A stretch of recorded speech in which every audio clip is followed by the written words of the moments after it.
Hello friends, আমি আবার তোমাদের সামনে আজকে ডাব্লিউপি টেটের কতগুলো কোশ্চেন নিয়ে চলে এসেছি। কোশ্চেনগুলো খুবই সোজা, আলোচনার মাধ্যমে কোশ্চেনগুলো হয়ে যাবে। তো শুধু ইনভেস্ট টপিকের উপরে কোশ্চেনগুলো আছে। তো চলো শুরু করা যাক। কি কি কোশ্চেন আছে দেখি। প্রথম কোশ্চেন আছে যে নিচের কোন রোগটি জলদূষণের কারণে হয়? নিচের কোন রোগটি জলদূষণের কারণে হয়? তো দেখো, অপশন 1 যেটা বলেছে যে কনজাংটিভাইটাস, এটা আমরা সবাই জানি। কনজাংটিভাইরাস হচ্ছে তোমার চোখের পাতার মধ্যে আমরা যেটা দেখতে পাই। তাহলে কনজাংটিভাইরাস আমরা কোথায় দেখতে পাই? এটা হচ্ছে চোখের পাতা, তাই তো?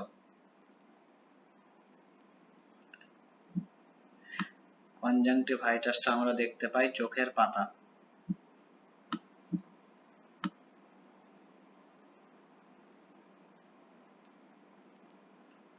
চোখের পাতার মধ্যে যে রোগটা হয় সেটা হচ্ছে কনজাংটিভাইরাস। শ্বাসযন্ত্রের সংক্রমণ, এটা আমরা যেটা আমাদের শ্বাসকষ্ট নিতে অসুবিধা হয়, এটা আমরা শ্বাসযন্ত্রের সংক্রমণ সবাই জানি। ব্রঙ্কাইটিস, এটা হচ্ছে ফুসফুসের রোগ, ফুসফুসে দেখতে পাওয়া যায়, তাই তো? আর ডায়রিয়া, এটা হচ্ছে জলদূষণের কারণে একটা রোগ। তাহলে আমাদের কোশ্চেন করেছে কি যে নিচের কোন রোগটি জলদূষণের কারণে হয়? তাহলে আমাদের আনসার হয়ে যাবে কি অপশন 3 ডায়রিয়া। এটা হয়ে যাবে আনসার, ঠিক আছে? এর সম্পর্কে আমরা আরো কিছু কোশ্চেন আমরা জেনে নিই, চলো রিলেটেড। আমরা দেখতে পাচ্ছি যে জলদূষণের ফলে বিভিন্ন রোগ হতে পারে। তো জলদূষণের ফলে যে সমস্ত রোগগুলো হতে পারে পরীক্ষা আসার মতো, দেখো 1 নম্বর হচ্ছে টাইফয়েড, 2 নম্বর হচ্ছে তোমার কি অ্যাম্বিয়াসিস। এই অ্যাম্বিয়াসিসের কারণ হচ্ছে কি এন্টামোবিয়া হিস্টোলাইটিকা, ঠিক আছে? তারপর হচ্ছে অ্যাসকেরিয়াসিস, এটা হচ্ছে অ্যাসকেরিয়াসিস লুম্ব্রিকয়েডিস। আর একটা হচ্ছে কি এনকেফালাইটিস। এনকেফালাইটিস হচ্ছে ভ্যারিসেলা জোস্টার ভাইরাসের ফলে হয়। এছাড়া এনকেফালাইটিস যেটার ফলে হয় সেটা হচ্ছে কিউলেক্স মশা কামড়ালে আমরা এনকেফালাইটিস রোগটা হয়ে থাকে। আর একটা হয়ে যাচ্ছে কি ডায়রিয়া, ঠিক আছে? ডায়রিয়া সম্পর্কে আমরা সকলে পরিচিত। তো ডায়রিয়া সৃষ্টিকারী সাধারণ ব্যাকটেরিয়াগুলির মধ্যে, তাহলে ডায়রিয়া সৃষ্টিকারী সাধারণ ব্যাকটেরিয়াগুলির মধ্যে যেগুলো আছে সেগুলো হচ্ছে ই কোলাই এবং সালমোনেল্লা।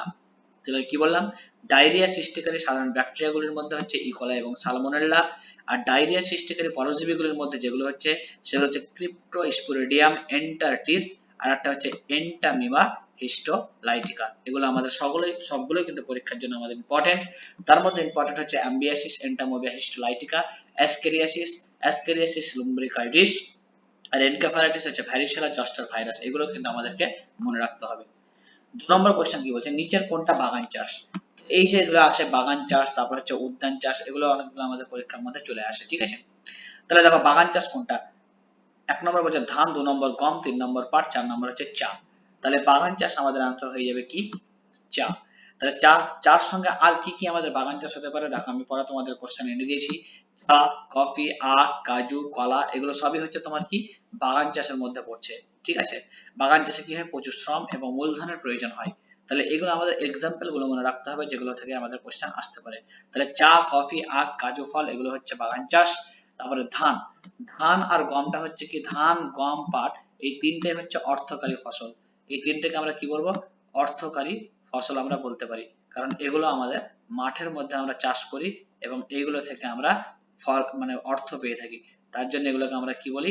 অর্থকারী ফসল বলে থাকি, ঠিক আছে? মাঠের মধ্যে যে সমস্ত ফলগুলো চাষ হয় সেগুলোকে আমরা অর্থকারী ফসল বলে থাকি। আর উদ্যান চাষ, উদ্যান চাষ যদি আমরা বলি তাহলে উদ্যান চাষের মধ্যে যেগুলো আমাদের পড়বে সেগুলো হচ্ছে তোমার বিভিন্ন রকমের ফল পড়বে, বিভিন্ন রকমের সবজি পড়বে, হ্যাঁ, বিভিন্ন রকমের ফুল পড়বে, হ্যাঁ, এই সমস্ত গাছগুলো হয়ে যাচ্ছে আমাদের কার মধ্যে? উদ্যান ফসলের মধ্যে পড়ছে। তাহলে আমরা তিনটে পেলাম, একটা হচ্ছে বাগান চাষ, হ্যাঁ, একটা বাগান চাষ, একটা হচ্ছে বাগান চাষ বা বাগিচা চাষ, 2 নম্বর হচ্ছে অর্থকারী ফসল, আর 3 নম্বর হচ্ছে তোমার কি উদ্যান ফসল। এই তিনটে। তাহলে বাগান চাষ হয়ে গেল তোমাদের চা, কফি, আর অর্থকারী ফসল হয়ে যাচ্ছে ধান, গম, পাট, আর উদ্যান হচ্ছে যে কোনো ফুল, ফল এবং সবজি, ঠিক আছে? চলো নেক্সট কোশ্চেন, কোন বাস্তুতন্ত্রে সর্বাধিক জৈব বস্তু রয়েছে? সর্বাধিক জৈব বস্তু রয়েছে কোথায়? হ্রদের বাস্তুতন্ত্র, অরণ্যের বাস্তুতন্ত্র, তৃণভূমির বাস্তুতন্ত্র, পুকুরের বাস্তুতন্ত্র। এটা আমাদের আনসার হয়ে যাবে কি অরণ্যের বাস্তুতন্ত্র, কারণ অরণ্যের মধ্যে সব থেকে বেশি বাস্তুতন্ত্র আমাদের থেকে থাকে। নিম্নলিখিত কোনটি ভারতের প্রথম জাতীয় উদ্যান? তাহলে এই কোশ্চেনটা কিন্তু পরীক্ষা হলে তোমাদের অনেকবার এসছে যে ভারতের প্রথম জাতীয় উদ্যান কোনটি? অপশন 1 হচ্ছে Periyar, option 2 Rajaji, option 3 Jim Corbett, option D হচ্ছে বন্দিপুর। তো আমাদের এটা অ্যান্সার হয়ে যাবে বন্ধুরা জিম করবেট। এটা আমাদের অ্যান্সার হয়ে যাবে জিম করবেট। তো এই প্রসঙ্গে আমি বলে রাখি যে এইটা যখন প্রথম মানে তৈরি হয় ভারতের মধ্যে, সেইটা ছিল কত 1936 সাল, এবং প্রথম এর নাম ছিল কি হেইলি ন্যাশনাল পার্ক এর নাম ছিল। তো দেখো পরবর্তীকালে আমি এটা দিয়েছি, বর্তমান নাম হচ্ছে কি জিম কর্বেট।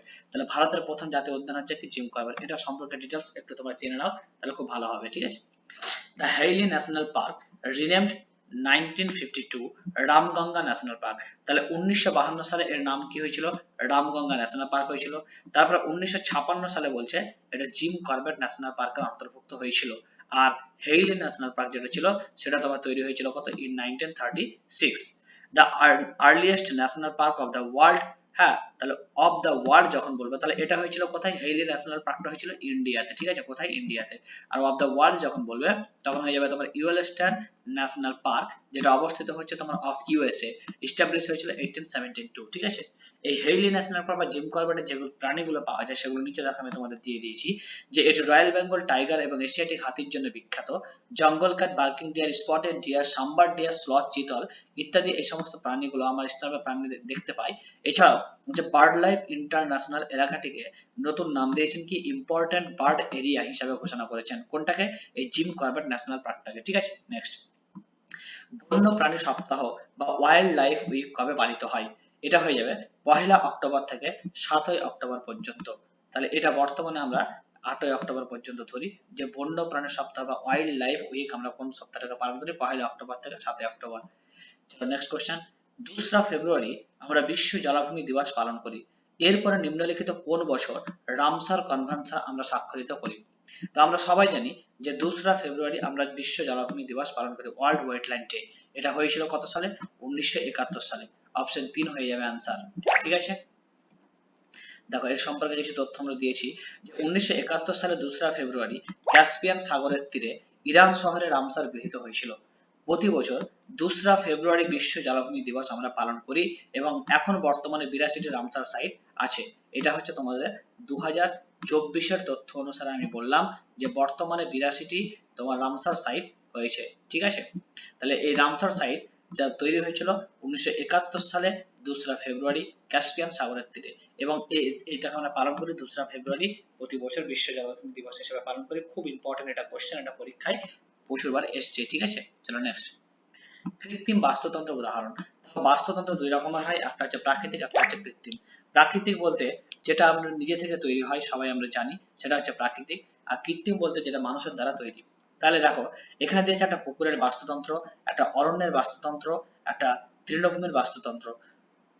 তো পুকুরের বাস্তুতন্ত্র আর অরণ্যের বাস্তুতন্ত্র আর তৃণভূমির বাস্তুতন্ত্র, এখানে বলছে কৃত্রিম বাস্তুতন্ত্রের উদাহরণ কোনটি। তো আমাদের এখানে আনসার হয়ে যাবে কি বলো, এটা হয়ে যাবে উপরের কোনোটাই নয়, এটা তোমাদের অ্যান্সার হয়ে যাবে, সঠিক অ্যান্সার উপরের কোনোটাই নয়, ঠিক আছে। চলো নেক্সট, জলজ প্রাণী কিসের মাধ্যমে শ্বাস নেয়।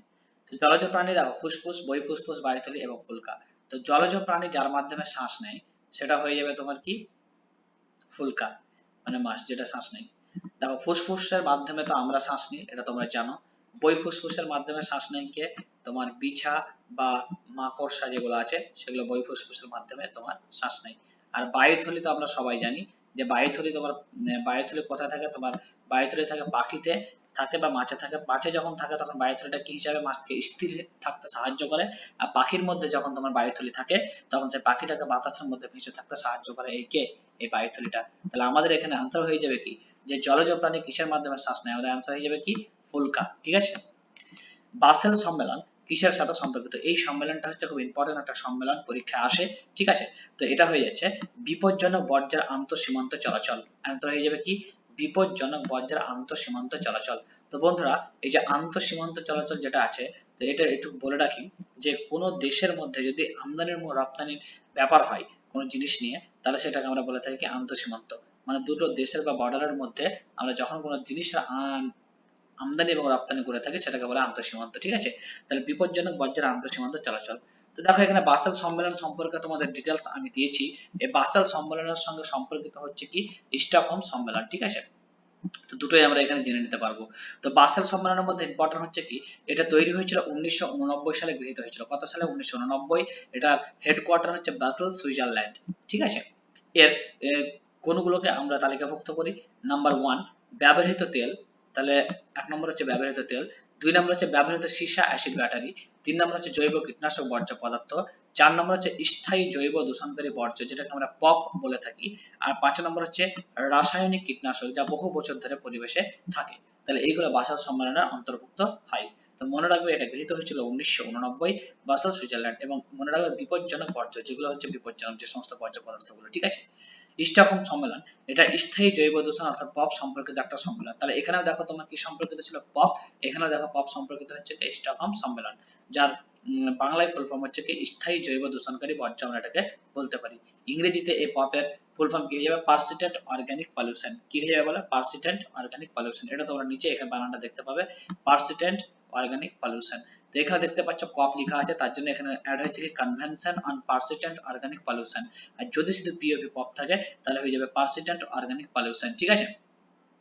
এই স্টকহোম সম্মেলনটা হয়েছিল 2001 সালে সুইজারল্যান্ডের জেনিভা শহরে এটা তোমার হয়েছিল, ঠিক আছে। এটার একই উদ্দেশ্য, নতুন রাসায়নিক অন্তর্ভুক্ত করা, পপের জন্য নিয়ন্ত্রণ ব্যবস্থা বাস্তবায়ন করা, রাসায়নিক পদার্থের মজুদের তালিকা তৈরি করা, হ্যাঁ অনিচ্ছাকৃতভাবে উৎপাদিত রাসায়নিকের জন্য কর্ম পরিচালনা তৈরি করা।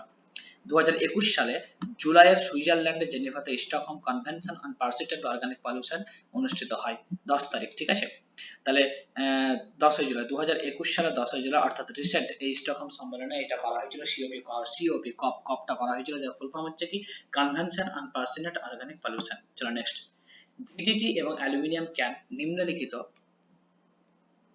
কি, তাই তো।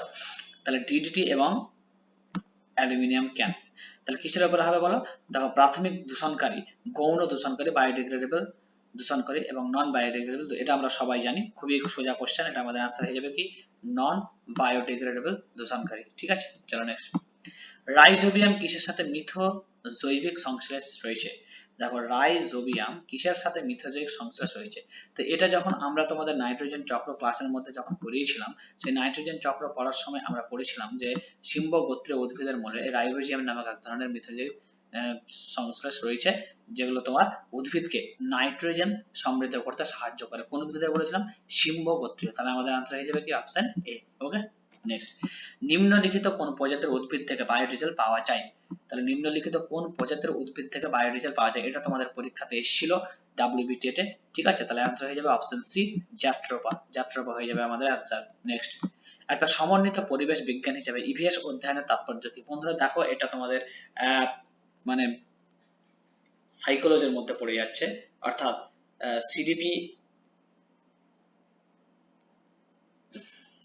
সিডিপির যে পেডাগোগি আছে সেই পেডাগোগির অন্তর্ভুক্ত হয়ে যাচ্ছে এটা। তো এগুলো একটু বুঝে করতে হবে এবং একটু টাইম দিয়ে করতে হবে। একটা সমন্বিত পরিবেশ বিজ্ঞান হিসেবে ইভিএস অধ্যয়নের তাৎপর্য কি।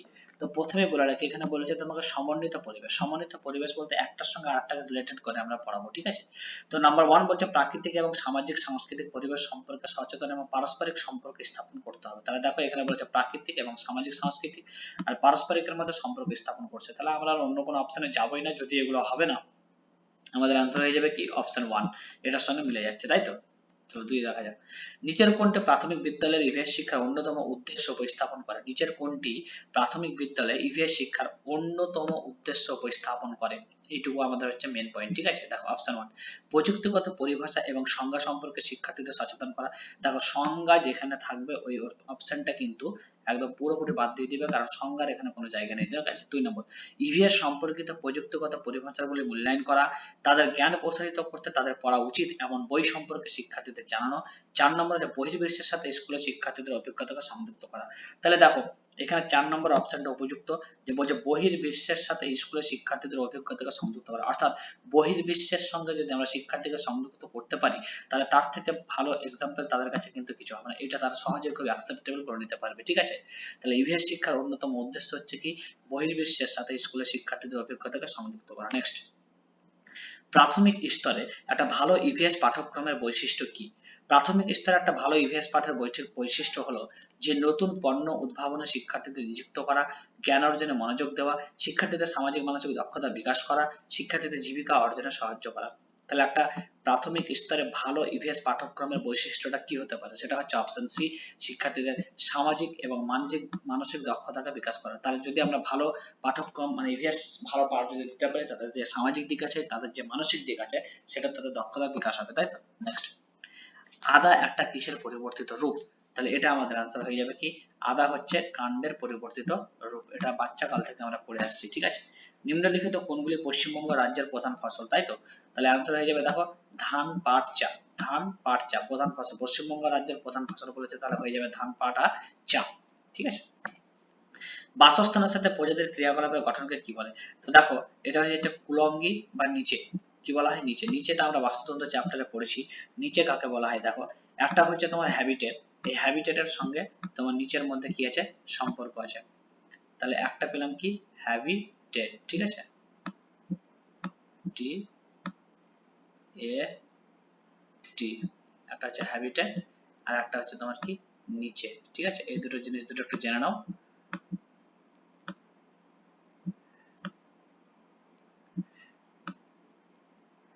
দেখো হ্যাবিটেট আর নিচে কাকে বলে দেখো, ধরে নাও এটা হচ্ছে একটা গাছ, ঠিক আছে। এটা একটা কি? এটা হচ্ছে একটা গাছ, ঠিক আছে। এই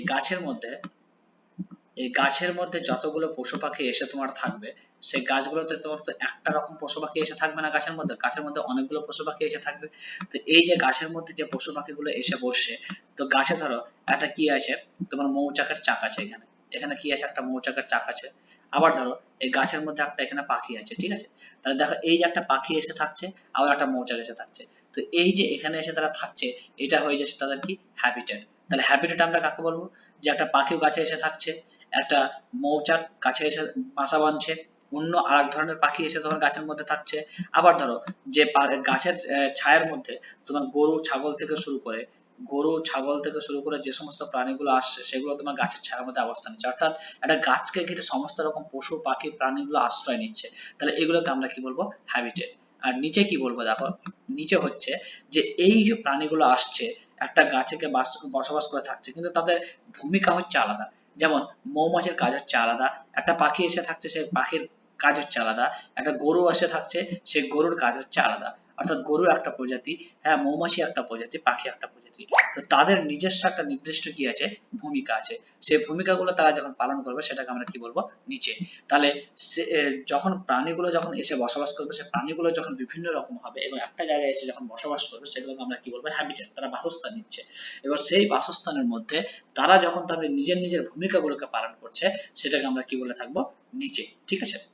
তাহলে দেখো বাসস্থানের সাথে প্রজাতির ক্রিয়াকলাপের গঠনকে আমরা কি বলে থাকবো? কুলঙ্গি বা নিচে বলে থাকবো, ঠিক আছে। নেক্সট, মানব দেহে যে ছত্রাক ঘটিত রোগ প্রায়শই দেখা যায়, সেটাকে কি বলে? মানব দেহে যে ছত্রাক ঘটিত রোগ, তাহলে ছত্রাক ঘটিত রোগ হয়ে যাবে কি? দেখো কলেরা, টাইফয়েড এবং প্লেগ, এগুলো সবই হচ্ছে তোমার কি? ব্যাকটেরিয়া ঘটিত রোগ। তাহলে অ্যান্সার হয়ে যাবে কি?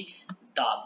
অ্যান্সার হয়ে যাবে দাঁত, ঠিক আছে। নেক্সট, নিচের কোন অঞ্চলে শীতল মরুভূমি হিসেবে বর্ণনা করা? শীতল মরুভূমি কাকে বলা হয়? দেখো নুব্রা উপত্যকা, লাদাখ এবং স্পিতি উপত্যকা, ওগুলো সবগুলোই, এখানে সবগুলোই হয়ে যাবে তোমার শীতল মরুভূমি। অ্যান্সার হয়ে যাবে অপশন ডি, ঠিক আছে। নেক্সট, দেখো এখানে ছোট করে নুব্রা উপত্যকা সম্পর্কে দিয়ে দিয়েছি, যাতে তোমাদের বুঝতে সুবিধা হয়। যে নুব্রা উপত্যকা হলো একটা উচ্চতর শীতল মরুভূমি, যা সিল্ক রুটের উপর অবস্থিত। লাদাখের কেন্দ্রশাসিত অঞ্চল লেহ থেকে প্রায় 140 কিলোমিটার দূরে অবস্থিত। তাহলে লাদাখ থেকে 140 কিলোমিটার দূরে অবস্থিত। এটিকে ঈশ্বরের নিজস্ব সৃষ্টির একটা উৎকৃষ্ট নিদর্শন হিসেবে ধরা হয়, কাকে? নুব্রা উপত্যকাকে। আর স্পিতি উপত্যকাটা হচ্ছে সমুদ্র পৃষ্ঠ থেকে প্রায় 12,500 ফুট উপরে অবস্থিত, এবং এটা অবস্থিত হচ্ছে তোমার হিমাচল প্রদেশে অবস্থিত। এখানে বলছে কি, প্রায় 250 দিন ধরে আমরা সূর্যালোককে দেখতেই পাই না। কোথায়? স্পিতি উপত্যকাতে, ঠিক আছে। তাহলে আমাদের আনসার হয়ে যাবে কোনটা? লাদাখ। তো তোমরা সবাই জানো, তার জন্য এটা দিইনি। তাহলে নুব্রা উপত্যকা, লাদাখ এবং স্পিতি উপত্যকা, উপরে সবগুলো হয়ে যাবে আমাদের আনসার। চলো নেক্সট, রেফ্রিজারেশন কি দ্বারা খাদ্য সংরক্ষণে সাহায্য করে? তো রেফ্রিজারেশন কি দ্বারা খাদ্য সংরক্ষণে সাহায্য করে? এটা হয়ে যাবে অপশন বি, জৈব রাসায়নিক বিক্রিয়ার হারকে হ্রাস করে। অ্যান্সার কি হয়ে যাবে? জৈব রাসায়নিক বিক্রিয়ার হারকে হ্রাস করে, ঠিক আছে। নেক্সট, ফারাক্কা ব্যারেজ কেন নির্মাণ করা হয়েছে? ফারাক্কা ব্যারেজ নির্মাণ করা হয়েছে জলবিদ্যুৎ শক্তি উৎপন্ন করতে, কৃষিক্ষেত্রে সেচ দিতে, হুগলি নদীতে জলপ্রবাহ বাড়াতে, এবং উপরের কোনোটাই নয়। তো আমাদের আনসার হয়ে যাবে কি, হুগলি নদীতে জলপ্রবাহ বাড়াতে আমরা ফারাক্কা ব্যারেজ নির্মাণ করি। তাহলে আমাদের আনসার হয়ে যাবে কি, ফারাক্কা ব্যারেজ কেন নির্মাণ করি? হুগলি নদীতে জলপ্রবাহ বাড়ানোর জন্য। এটা হয়ে যাবে আমাদের আনসার। ফারাক্কা ব্যারেজের সম্পর্কে আমরা কিছু জেনে নিই। এই ফারাক্কা ব্যারেজটা তৈরি করা হয়েছিল 1975 সালে। কত সালে তৈরি করা হয়েছিল? 75 সালে। এটা এখন বর্তমান গেট আছে 109টি, এবং এই ব্যারেজটা 2304 মিটার লম্বা, ঠিক আছে, আর ফুটে হচ্ছে 7559 ফুট। এটা মেইনলি তৈরি করা হয়েছিল ভাগীরথী হুগলি নদী ব্যবস্থার শাসন ও নাব্যতা উন্নত করতে, কলকাতা বন্দরের সংরক্ষণ এবং রক্ষণাবেক্ষণের প্রয়োজনের জন্য এই ফারাক্কা ব্যারাজটাকে ডিজাইন করা হয়েছিল। তাহলে এটাই হচ্ছে ফারাক্কা ব্যারাজের মেইন উদ্দেশ্য। তো বন্ধুরা আজকে এই পর্যন্তই থাক, নেক্সট দিন আবার আমি তোমাদের এই কোশ্চেন নিয়ে আসবো। যদি ভালো লাগে তো অবশ্যই কমেন্ট বক্সে আমাকে জানাবে। শুভরাত্রি।